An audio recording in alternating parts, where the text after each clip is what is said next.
नमस्कार दोस्तों। जापान के होन्शु द्वीप में पूर्वी तट पर जोरदार भूकंप के झटकों को महसूस किया गया। 6.3 तीव्रता वाला भूकंप का कंपन इतना ज्यादा तेज था कि उन्हें चीन तक महसूस किया गया। जापान में भूकंप ऐसे समय पर आया जब एक दिन पहले ही पड़ोसी देश ताइवान में 7.5 तीव्रता वाला जबरदस्त भूकंप आया था। इसमें 9 लोगों की मौत हो गई है और सैकड़ों लोग घायल हो चुके हैं। यूरोपियन मेडिटेरियन सिस्मोलॉजिकल सेंटर ने बताया कि जापान के होन्शु द्वीप के पूर्वी हिस्से में 6.3 तीव्रता वाला भूकंप आया। इस भूकंप के केंद्र की गहराई 32 किलोमीटर थी। जापान 4 प्रमुख द्वीपों से मिलकर बना है, जिसमें होकांडो, होन्शु, शिकोसु और क्यूशु शामिल है। होन्शु द्वीप में ही टोक्यो समेत सभी प्रमुख शहर मौजूद हैं।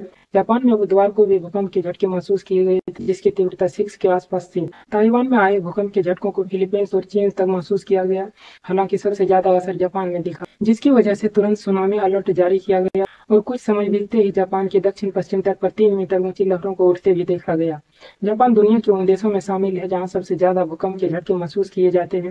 यही वजह है कि देश में बनने वाले हर इमारत का डिजाइन इस तरह से तैयार किया जाता है कि वो सबसे ज्यादा जबरदस्त भूकंप के झटकों को भी आसानी से झेले। 12.5 करोड़ की आबादी वाला जापान हर साल 1500 से ज्यादा भूकंप के झटकों का सामना करता है। हालांकि पिछले कुछ दिनों में तेज झटके महसूस किए गए। इसी साल जब हर देश नए साल को सेलिब्रेट कर रहा था, तो वहीं जापान भूकंप के झटके झेल रहे थे। इस सदी का सबसे भयानक भूकंप मार्च 2011 में जापान में देखने को मिला था। 2 मिनट तक धरती इस तरह से हिली जैसे किसी पेड़ को कोई झकझोर रहा हो, और 40 मिनट के अंदर अंदर इस धरती से सुनामी आकर टकराई।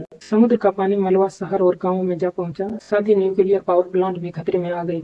हर जगह अफरा तफरी मच गया। इसे देखते हुए सरकार की ओर से लोगों को अपने घर छोड़ने का आदेश दे दिया। लेकिन इतना होने के बावजूद भी ये लोग क्यों नहीं छोड़ देते वो जगह? इसका सिंपल सा जवाब है, इन लोगों ने भूकंप को अपने जीवन का हिस्सा बना लिया है। भूकंप के साथ जीना सीख चुके हैं और अपने को उसके अनुकूल बना लिया। इतना भूकंप यदि हमारे यहाँ आते तो न जाने कितनी इमारतें ढह जाती, लेकिन जापान में अभी भी बहुत सारी इमारतें खड़ी है। यह इंजीनियरिंग का कमाल है, जो एक सदी पहले साल 1923 में शुरू हुई थी। जब ग्रेट कांतो भूकंप आया था तो शहर का मैक्सिमम एरिया प्लेन हो गया था।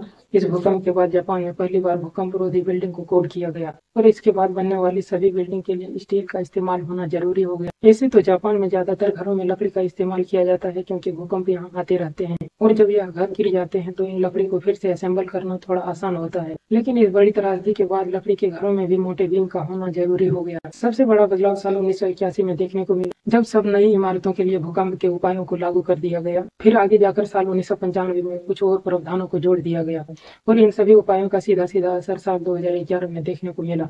1923 में जब भूकंप आया तो पूरा शहर समतल हो गया था। ठीक ऐसा ही भूकंप साल 2011 में आया, लेकिन इस बार घरों की खिड़कियां हिली, लेकिन कोई बड़ी बिल्डिंग को नुकसान नहीं पहुंचा। इन उपायों से काफी राहत मिली थी।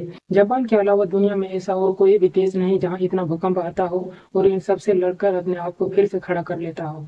इसी कारण से जापान को उगते हुए सूरज का देश कहा जाता है, land of the rising sun. बहुत बहुत धन्यवाद।